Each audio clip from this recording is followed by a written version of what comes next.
Next, I'm going to show you how to build MySQL in Kubernetes. But before doing that, I'm going to remove all the HTTPD replication controller and service I created before. Let's see, control get paths. So you can see this is the part, 3 parts, 1 replication controller and the service here. To delete them is quick, but be careful with that, because all the data is within the container. Once you remove it, it's gone. You cannot get it back. So this is the file I used to create all those resources. I just do control -F. So it's deleting because there's no replication controller v2, so it just give an error. It's expected. So let's try again. So it's all gone. All the parts, all the replication controller and my HTTPD service is gone. But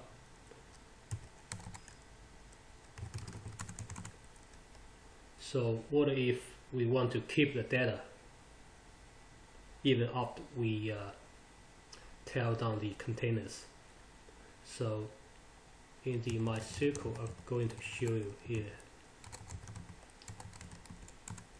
I want to decouple the instance and the data.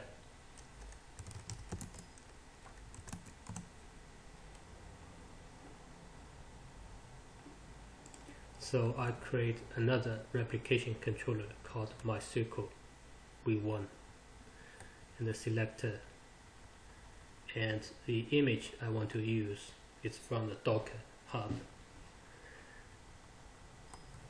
And this is the environmental variable I want to pass to the container. I want to set the password to TOR.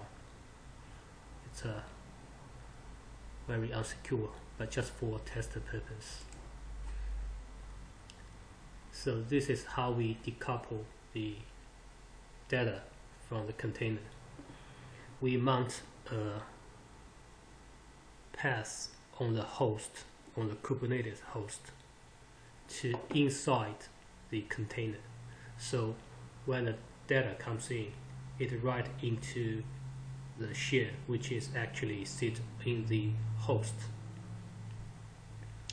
So this is the path on the host, Kubernetes host, and this is just a name. Then in the container definition, we say we want to mount this volume from the host into this path inside the container.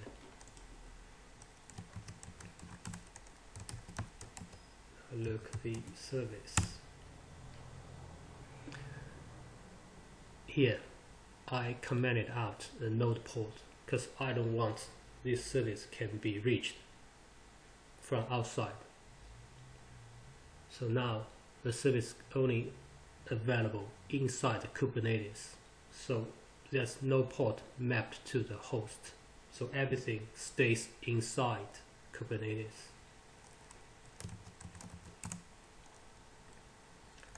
And just create, the easiest way to create is this way. So it creates replication and service. Now you can see there's one part and one replication controller, one service, and this is the Kubernetes internal IP, which only can be accessed within the cluster, Kubernetes cluster. So I got 3 Kubernetes hosts here. So the service can be accessed from any one of the 3 hosts.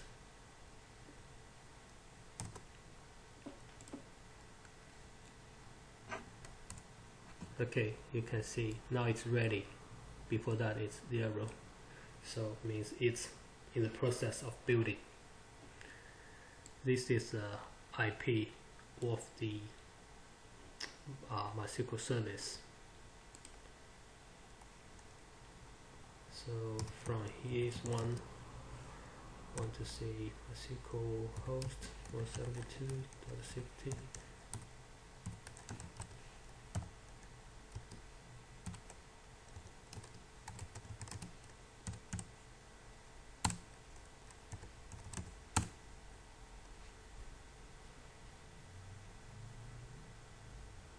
Okay, it's connected. Let's see what's the status.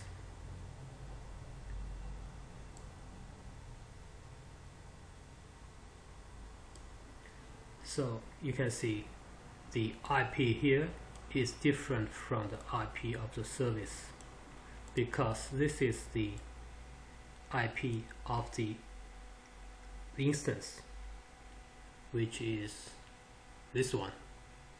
Because service is just like a portal to the external. The pod is actually the instance that does the work, does the job.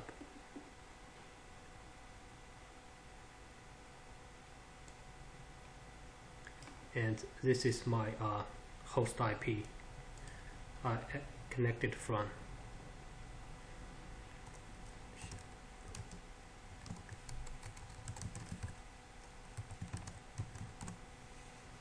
See, there's nothing here, just a default. Let's go back to the share folder on the host. See, now it's got a few files and folders. If I delete the MySQL container now, all the data is still here, so you don't worry about that. The data will be lost when you delete the containers. Also, if you want to share the data between different parts, different containers, this is the way to do it, how you can do it. That's how we created a MySQL service in Kubernetes.